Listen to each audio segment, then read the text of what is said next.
Aprobada. Bueno, pero sobre esto y otras cosas vamos a hablar con Gabriel Slavinsky, que es analista político. ¿Cómo estás, Gabriel? Aquí Lorena Toso y Javier Sluky, te saludamos. ¿Cómo te va? Hola Lorena, hola Javier, ¿cómo andan? Muy bien. Bien, un gusto. Bueno, ¿qué balance para empezar haces del primer semestre de Javier Milei? Yo creo que la pregunta es, ¿por qué frente a todas estas cifras estrepitosas de ajuste que vimos, todavía el gobierno se mantiene con un nivel de 50% de popularidad, puntos más, puntos menos?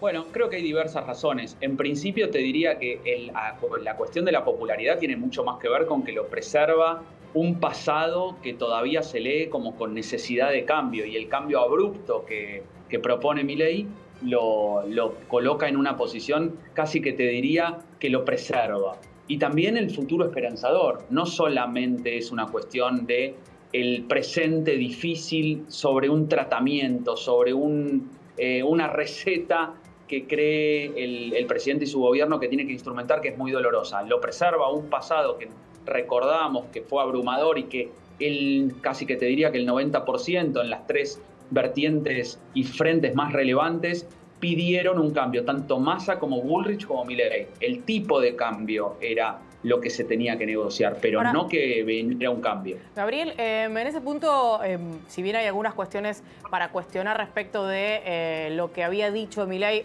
ejemplo, aumento de impuestos, dijo me corto un brazo antes de aumentar un impuesto y eso no sucedió, más bien todo lo contrario.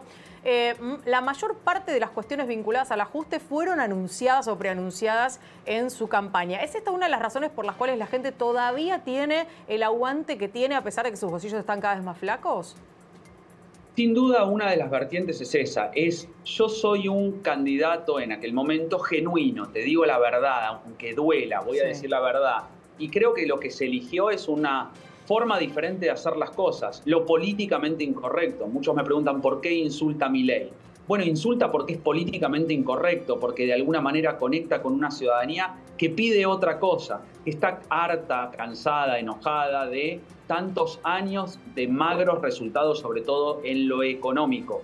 Por lo tanto, uno podría decir, bueno, Milei en realidad representa ese hartazgo con la política tradicional, por lo tanto se muestra como un outsider, como alguien diferente, hasta como una celebridad por momentos, pero lo que sí no puede procesar de ninguna manera, acordar en el corto plazo, es con la política tradicional, con la casta a la que nombraban. ¿No te imaginas que él decía que iba a castigar a la casta y a los 2 meses iba a terminar negociando? Me parece que no es la estrategia. Gabriel, decíamos, a 2 días de la votación de la ley bases en el Senado, un final totalmente cerrado. Podríamos hablar horas de esto, pero en pocas palabras, ¿qué escenario ves vos el día después de la ley bases? Si es aprobada o si es rechazada. Mirá, yo te lo contextuaría en 3 niveles de análisis, sobre todo tomando en cuenta como una especie de balance de estos 6 meses. Un gobierno que propone un cambio de rumbo abrupto. Ahora, el modo de instrumentarlo, en definitiva, se dio cuenta, yo creo, con un aprendizaje por su inexperiencia inicial, que tiene que ser a través del consenso político, de buscar articulación política con el Congreso para lograr cambios profundos. Por eso la figura de Franco, por eso el giro pragmático, por eso la intención de sacar la ley bases por diputados y luego por senadores.